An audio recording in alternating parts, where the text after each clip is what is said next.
So, hello guys for today's video. Vlog tayong amo today. Sige. Magang gumala.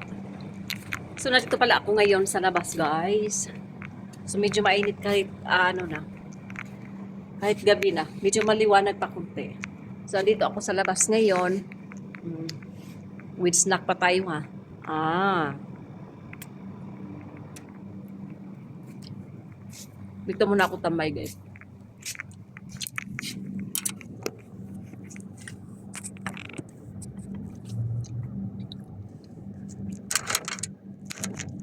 Sobrang ganda yung yung liwanag sa sa taas.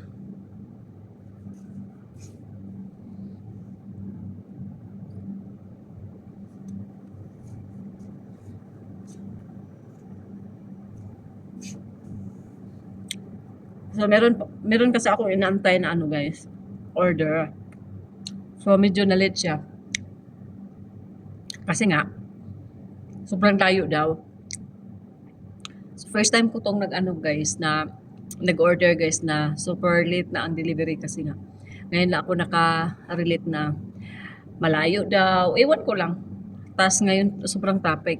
Tas ngayon lang din ako nakaka-relate na may nagde-deliver sa akin ng items gabi na. So kalabanan kasi may nagde-deliver dito sa akin is araw. Hindi sila naabutan ng gabi.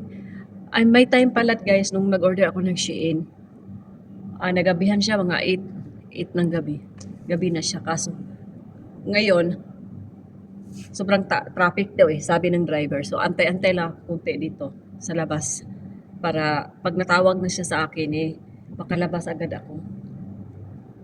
Pero lagi naman siyang message sa akin sa WhatsApp na sorry, too much late kasi so far, then sobrang traffic. Kasi ngayon guys, oras kasi ito sa sa mga magsilabasan na yung mga wakwak dito. Pag araw kasi guys, bihira lang yung mga tao dito na lalabas pag araw. Pero pag ganito kasi, pag gabi na, ayun, magsialisan yan sila. Kung hindi sila magstay dito sa bahay, aalis yan sila pag ganitong mga oras. Kaya medyo traffic ang daan ngayon. So may nilalaban pala ako doon sa sa washing. 2 washing kasi 16 days na ako hindi nakapaglaba. So medyo madami-dami yung nilabahan ko. So nagkasya naman yung nilabahan ko sa isang malaking washing, tapos yung mga maliliit doon sa isang washing na na maliit nilabahan. So habang habang umiikot-ikot pa yun, dito muna ako magtambay. Medyo mainit-init nga okay lang.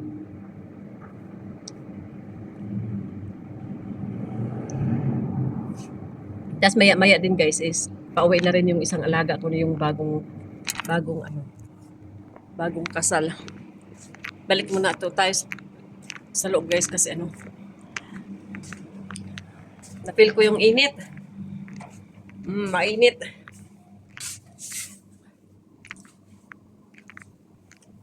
Tapos ang ko pala nito, i-partner ko pala nito is tubig lang kasi kakainom ko lang ng kape. Hindi naman pwede na oras-oras tayo magkape. Tapos kanang umaga, nag-chai ako. Namula agad mukha ko, guys. Init sa labas.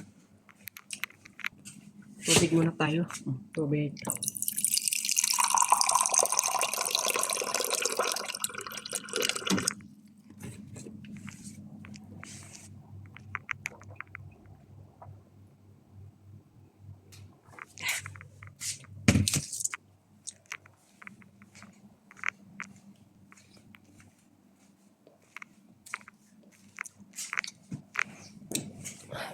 Dito muna tayo sa kusina magtambay. Init, hindi pwede magtambay ng mahabang oras sa labas. Sobrang init. Namulagan yung mukha ko. So dito tayo sa kusina. Sarado, pero pag may taong sumilip sa atin, bahala sila dyan. Wala naman akong trabaho, naglalaba lang. So, wala si amo eh. It's time to, relax. Tapos na rin ako magpakain ni Bunso. Tapos yung isang alaga ko, hindi na daw siya kakain. So, nang gagawin, antayin ko lang yung mag-alas 8 ng gabi dito kasi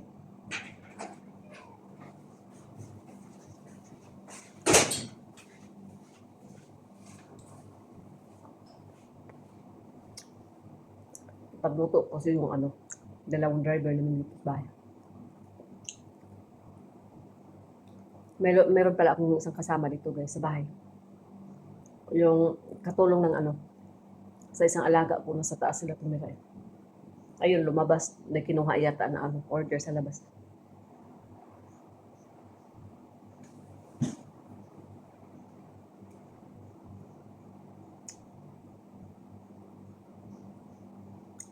So, ito yung kinain ko guys. Ano na to? Hapunan. Katapos kong kumain, mag-toothbrush na ako. Tapos, alas 8 luto ng pagkain ng dalawang driver namin. Tapos, tatapusin ko yung nilabahan kong damit. Pag natapos ko na yung i-dryer, ayun, paakyat na ako doon sa kwarto. Ready to rest na agad. Baka mapagtripan ko mag-TikTok mamaya. Tagal ko nang hindi nakapag-TikTok guys. Mga 3 months na yata.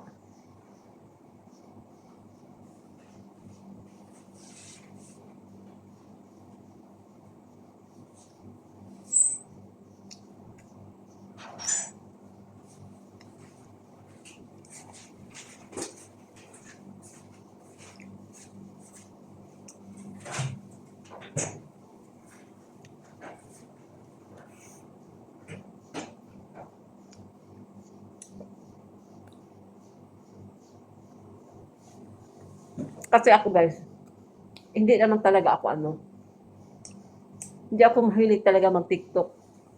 Magti-TikTok lang ako pag nasa mood.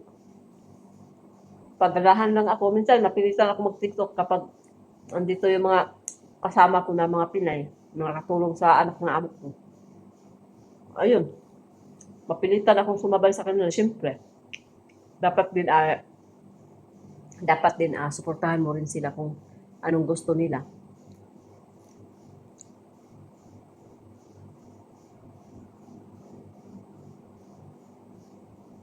Malapit na tayong matapos kumain.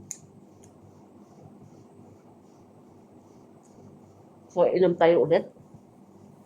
Kasi, magbabaybay na ako later. Last subo.